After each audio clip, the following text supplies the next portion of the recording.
నేను కాంగ్రెస్ మిత్రుల్ని కోరుతా ఉన్నా, మీరు 30,000 ఉద్యోగాలు ఇచ్చిన మాట వాస్తవమే అయితే ఏ తారీఖు నోటిఫికేషన్ ఇచ్చినారు, ఏ తేదీన నోటిఫికేషన్ ఇచ్చినారు, ఏ తేదీన రాత పరీక్ష పెట్టినారు, ఎప్పుడు మరి పరీక్షలు పూర్తయినాయి, ఎప్పుడు మరి అపాయింట్మెంట్ లెటర్లు వచ్చినాయో ఒక్కసారి తెలంగాణ నిరుద్యోగులకు చెప్పాలని చెప్పి నేను వారిని డిమాండ్ చేస్తా ఉన్నాను. ఇక వారు చెప్పరు కాబట్టి నేను చెప్తా ఉన్నాను. ఇవాళ రేవంత్ రెడ్డి ఇచ్చిన 32,000 ఉద్యోగాలని చెప్పి ఏదైతే పచ్చి అబద్ధం చెప్తున్నాడో ముఖ్యమంత్రి స్థాయిలో ఉంటూ కూడా తెలంగాణ యువతను ఇవాళ అమాయకులు వీళ్ళకి తెలివి లేదనుకొని ఇష్టం వచ్చినట్టు రేవంత్ రెడ్డి గారు అబద్ధాలు చెప్తున్నాడో ఆ విషయంలో రేవంత్ రెడ్డి గారి దుర్మార్గాన్ని బట్టబయలు చేసే ఇది ఆయన చెప్పిన ఉద్యోగాలు, ఆయన ఇచ్చిన ఉద్యోగాలు అని చెప్పుకుంటున్న వాటికి పరీక్షలు ఎప్పుడు జరిగినాయి, ఎప్పుడు నోటిఫికేషన్ వచ్చిందో నేను చెప్తాను మీకు.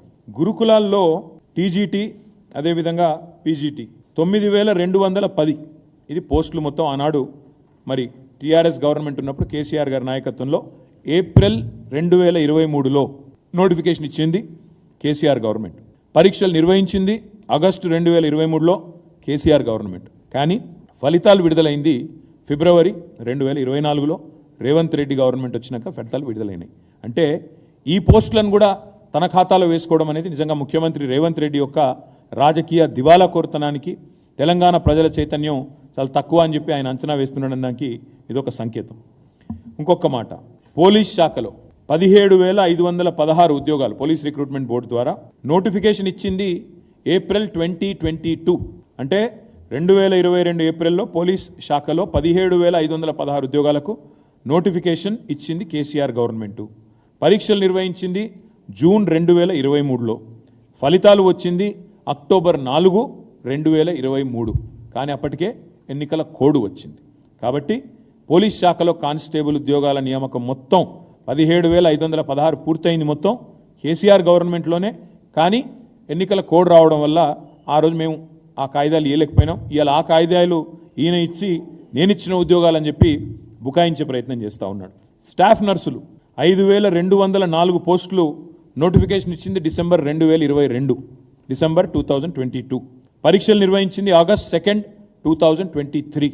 అంటే కేసీఆర్ గవర్నమెంట్ ఉన్నప్పుడు ఇవన్నీ పూర్తయినాయి. రిజల్ట్ ఎప్పుడు వచ్చింది కాకపోతే డిసెంబర్ 23, 2023. అంటే డిసెంబర్ 7 నాడు కాంగ్రెస్ గవర్నమెంట్ వస్తే ఒక 16 రోజుల తర్వాత ఈ రిజల్ట్స్ వచ్చినాయి. ఈరోజు అవి నేను ఇచ్చిన అని చెప్పి రేవంత్ రెడ్డి గారు బుకాయించే ప్రయత్నం చేస్తున్నారు. అదే మాదిరిగా ఎస్ఐ, ఏఎస్ఐ పోస్టులు 587 పోస్టులు ఏప్రిల్ 2022లో నోటిఫికేషన్ వస్తే ఏప్రిల్ 2023లో పరీక్ష పూర్తవుతే ఫలితాలు ఆగస్ట్ 7, 2023 వచ్చినాయి.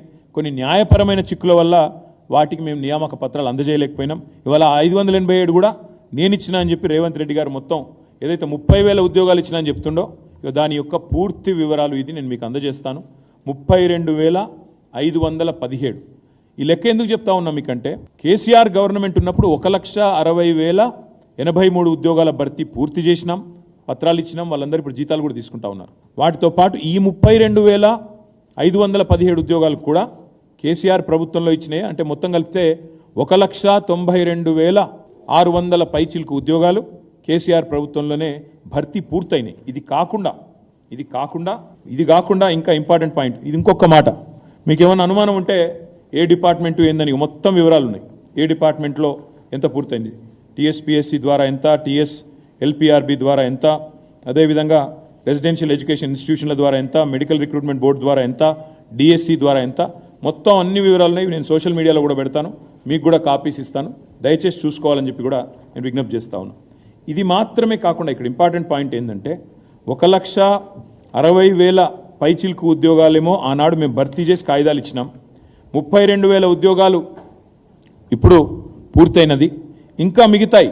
ఇప్పుడు రేవంత్ రెడ్డి చేయాల్సిన పని ఏంటంటే మేము ఇచ్చిన పరిపాలనా అనుమతులు 2,32,000 ఉద్యోగాలకి, అది కూడా కేసీఆర్ గవర్నమెంట్ ఇచ్చిన పరిపాలనా అనుమతులే. కాబట్టి ఇవి కూడా పూర్తి చేసినా కూడా ఇవి డెఫినెట్గా మరి తెలంగాణ నిరుద్యోగులు గుర్తించాల్సింది. ఇది అన్నీ కూడా కేసీఆర్ గవర్నమెంట్ చేసింది.